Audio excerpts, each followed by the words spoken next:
नमस्कार। दस्तक साहित्य संसार के इस प्रतिष्ठित मंच पर हम आप सभी साहित्य अनुरागियों का पुनः हृदय से स्वागत करते हैं। कर्मण्येवाधिकारस्ते मा फलेषु कदाचन। आज तक आप सभी ने गीता का यह प्रसिद्ध श्लोक संस्कृत में ही सुना है, किंतु आज हम गीता के श्लोकों का सरल पद्यानुवाद लेकर आपके सम्मुख उपस्थित हुए हैं। हिंदू धर्म ग्रंथ श्रीमद् भागवत गीता का सरल हिंदी पद्यानुवाद करके उसे पाठकों के समक्ष लाने का महनीय कार्य किया है श्री पंडित जुगल किशोर तिवारी जी ने। आत्मतोषणी गीता पुस्तक को प्रकाशित किया है विजय प्रकाशन मंदिर प्राइवेट लिमिटेड, बुलानाला, वाराणसी, उत्तर प्रदेश ने। आत्मतोषणी गीता के लेखक पंडित जुगल किशोर तिवारी जी मूलतः उत्तर प्रदेश जनपद महोबा के अंतर्गत बराय ग्राम के निवासी हैं। दर्शन से परास्नातक शिक्षा पूरी करने के पश्चात यह राज्य पुलिस सेवा में चयनित हुए। वर्तमान समय में यह वरिष्ठ IPS ऑफिसर हैं। एक कुशल प्रशासनिक अधिकारी होने के साथ ही पंडित जुगल किशोर तिवारी जी लेखक, कवि एवं साहित्यकार भी हैं। इन्होंने आकाशवाणी और दूरदर्शन इलाहाबाद, उत्तर प्रदेश में विभिन्न साहित्यिक कार्यक्रमों की प्रस्तुतियां दी हैं।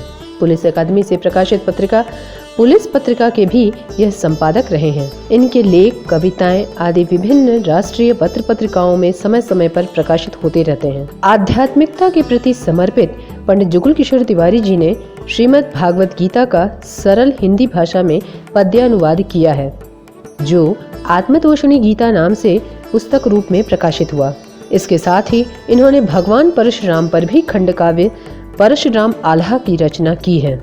समाज सेवा में निरंतर जीवन समर्पित करने वाले पंडित जुगल किशोर तिवारी ने 18 देशों में अखिल भारतीय ब्राह्मण एकता परिषद की स्थापना करके अपने गृह जनपद महोबा की भूमि के प्रति विशेष श्रद्धा अर्पित किया है।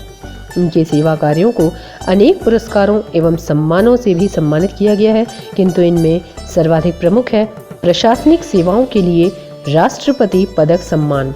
तो आइए दस्तक साहित्य संसार के इस मंच से सुनते हैं इस महत्वपूर्ण पुस्तक के मुख्य अंश पंडित जुगल किशोर तिवारी जी से। नमस्कार। रामचरितमानस और श्रीमद् भगवद गीता मेरे नित्य प्रति पूजा का अंग रहा है। जब भी मैं इनका पाठ करता था तो श्रीमद् भगवद गीता के जो श्लोक हैं वो मेरे अंदर दोहे के रूप में अवतरित हो जाते थे। मुझे ऐसा लगा कि परमात्मा मुझसे कुछ ये कार्य कराना चाहते हैं अनुवाद का, और उन्हीं की प्रेरणा से मैंने इस ग्रंथ को लिखना प्रारंभ किया। और प्रथम दिवस 1 घंटे के अंदर ही इसके प्रथम अध्याय का, जिसमें 47 श्लोक हैं, उसका अनुवाद हो गया। इस ग्रंथ के प्रणयन के पीछे जो मुख्य उद्देश्य था वो ये था कि संस्कृत भाषा ज्ञान से वंचित लोग इस गीता रहस्य का रसास्वादन कर सकें, जो स्वयं भगवान श्री कृष्ण के मुख से निश्रित हुआ है। श्रीमद् भगवद गीता को संस्कृत का ग्रंथ होने के कारण प्रायः लोग इसके पढ़ने से गुरेज करते हैं, सोचते हैं ये कठिन होगा।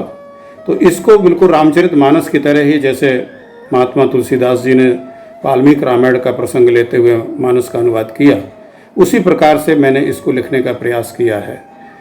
मानस में तो श्रीमद् वाल्मीकि का ज्यों का त्यों अनुवाद नहीं है, बट इसमें 700 श्लोकों को 700 दोहे में ज्यों का त्यों लिखने का प्रयास किया गया है। जैसे प्रथम अध्याय का श्लोक है, धर्म क्षेत्रे कुरुक्षेत्रे समवेता उन्स्वा मामका पांडवश्च किम कुर्वत संजय। धर्म भूमि कुरुक्षेत्र में लिए युद्ध की चाह, पांडु सुतन मम पुत्र गण कृत्य कियो है काह। अन्य भी जो महत्वपूर्ण श्लोक हैं गीता के, मैं उनका जैसे उदाहरण दूं कि यदा यदा हि धर्मस्य ग्लानिर्भवति भारत अभ्युत्थानम अधर्मस् तथात्मानं सजाम्यहम्, कि जब जब धर्म की हानि हो बढ़े अधर्म जहान, तब तब मैं होता प्रकट सुन भारत धर ध्यान। इसी प्रकार से जो अन्य श्लोक है, वैसे तो सभी श्लोक महत्वपूर्ण है श्रीमद् भगवद गीता के, लेकिन जो जगत में अत्यधिक प्रचलित हैं उनका मैं अगर वर्णन करूं कि सर्वधर्मान परित्यज्य मामेकम शरणं व्रज, अहम त्वाम सर्व पापेभ्यो मोक्षयिष्यामि मा शुचा। सब धर्मों को त्याग कर शरण गहो मम पार्थ, मोक्ष मिले निष्पाप हो तजो शोक निस्वार्थ। इस प्रकार से 700 श्लोकों को 700 ही दोहे में निबद्ध करके जो भक्तजन हैं उनके लिए प्रस्तुत किया गया है, जिससे ये पुस्तक उन लोगों के बीच में अधिक लोकप्रिय हो सके जो संस्कृत भाषा ज्ञान से वंचित हैं, और रामचरितमानस की तरह ही वो श्रीमद् भगवगीता, जो रामचरितमानस को पढ़ने से जैसे श्री राम कथा का पूरा ज्ञान होता है, इसी तरह इस आत्मतोषणी गीता को पढ़ने से उनको श्रीमद् भगवद गीता जो भगवान श्री कृष्ण के मुख कमल से निकली हुई है उसका पूरा का पूरा ज्ञान हो सके। जय श्री कृष्ण।